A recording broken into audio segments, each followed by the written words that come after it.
হাওড়ার ডোমজুড়ের বিপন্নপাড়ার তারামায়ের মন্দির লোকমুখে এখন খুবই প্রচারিত, কিন্তু ডোমজুড়ের বুকেই আর এক তারামায়ের মন্দিরের কথা হয়তো সেভাবে লোকের অজানা। ডোমজুর জগদীশপুর রোডের ওপর ডোমজুর রথতলাতে অবস্থিত এই তারামায়ের মন্দির। আমরা সকলেই জানি 10 মহাবিদ্যার অন্যতমা দেবী হলেন মা তারা, যিনি শক্তি, জ্ঞান, মুক্তি এবং রক্ষার প্রতীক।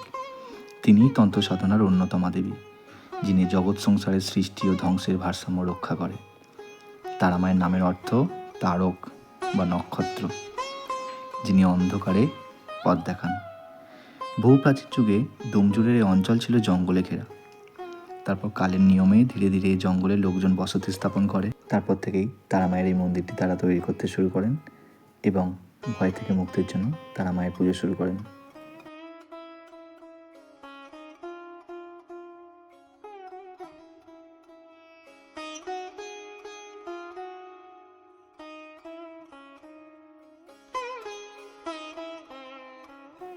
মা তারার মন্দির ছাড়াও এখানে রয়েছে স্বয়ং মহাদেবের মন্দির, যিনি বাবা চন্দ্রচূড় নামেও পরিচিত। নির্জন, নিরিবিলি, শান্ত পরিবেশে অবস্থিত এই মন্দিরে আসলে মনে অনেকটাই শান্তি আসবে।